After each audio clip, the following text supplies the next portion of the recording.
This great Christian effort has not gone unnoticed as the St. John Paul II Charity Center has now joined the ministries supported by the annual Catholic Appeal. Kathy Harrington introduces us now to their work. Anybody is welcome. If you live in Adams, Cheshire, Savoy, and you need help, you're more than welcome to come to the Charity Center. Meet Larry Claremont, the director of the St. John Paul II Charity Center. For nearly 10 years, parishioners of the St. John Paul II Parish in Adams have followed their namesake, putting their faith into action, helping those in need through their charity center. This lady moved into town from Florida, and she was a social worker in Florida, and she was involved with food pantries in Florida, and she started to talk to Father Boyle at the time about starting a food pantry here. The question was, where will the food pantry be? The answer came with the closing of St. Thomas Aquinas Church. Merging with Notre Dame Church next door, Father Daniel Boyle suggested the hall in the basement of St. Thomas could be used. I was in the choir with one of the lady that was starting the food pantry, and she asked me to help to organize it. In the beginning, parishioners were asked to donate food to fill the shelves. And some of them would donate money, give us money, and so with that, we put things together. About 3 months or 4 months after we opened the food pantry, we got involved with the food bank. About a year later, an envelope was added to the monthly packet to better organize contributions. The parishioners since then have been outstanding. We get usually over $1,000 a month from the parishioners to support our pantry. When the charity center opened, donated clothing was also offered. One of the parishioners collected clothes for all ages, shoes, and baby items. We had a lot of clothes. We didn't have the racks. We had tables. We would lay the clothes out on tables. And we had the pantry, which used to be an office. So we put the food in there, and slowly it developed to what it is today. As time passed, the volunteers acquired display racks and shelving, transforming the former church hall into a department store where food pantry customers could shop without charge. I believe it's very important. You're helping people every week who need food, clothing. There's a waiting list of people wanting to volunteer. Many of those working at the charity center have been there since the beginning.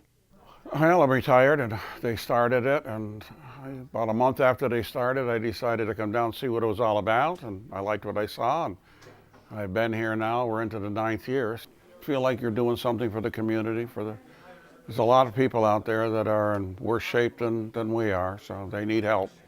It's a need. It's a need that has to be fulfilled.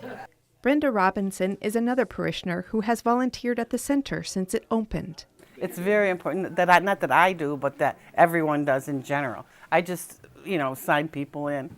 I believe it is extremely important for our community, for the communities of Cheshire, Savoy, and Adams, all 3 communities. I believe we fill a need that sometimes goes unnoticed. The primary mission of the Charity Center is to reduce hunger in the communities it serves. And it wasn't long before the business community stepped forward with offers to help. There is financial support from Adams Community Bank. The nearby Walmart offers a discount on diapers and wipes. The local Big Y supermarket donates day-old bakery goods. In addition, the U.S. Postal Service letter carrier food drive fills the shelves, as do food collections at Hoosick Valley High School and St. Stanislaus Kostka School. At St. Mary's Church in Cheshire, they collect food for us and deliver it. The Methodist Church in Cheshire, it's a very small church, but their parishioners collect food and they deliver it once a month to us. The Episcopal Church in North Adams, financially every year they give us a pretty large donation. As the only food pantry around, the Charity Center finds its customer base is growing. The elderly, who may have outlived their savings, young people working minimum wage jobs that barely pay the rent, professionals who find themselves unemployed. I think it was based on Christ's teaching, but St. John Paul basically led us this way. And in the wake of a saint, sometimes the unexplained happens. Larry tells of the cold, rainy evening last fall when they ran out of peas. So they told the ladies to cross it off on our list. All of a sudden this girl and guy come walking in who looked like they could have been clients. They came and they said, "Do you accept donations here?" And we said, "Yes, we'll accept." And they said, "Well, we got some food." And they said, "Oh yeah, you can bring it in, we'll take it." So they went out and they came back and they had 3 cases of peas. 3 cases of peas, and they gave it to us and said, "We hope you can use this." With faith, the help of the community, and now a grant from the annual Catholic Appeal, the shelves of the St. John Paul II Charity Center will never remain empty. I'm Kathy Harrington for Reel to Reel. And among the volunteers working at the Charity Center is a special needs class from the nearby Hoosick Valley High School. Students come once a month to help sort cans to prepare the food for the pantry.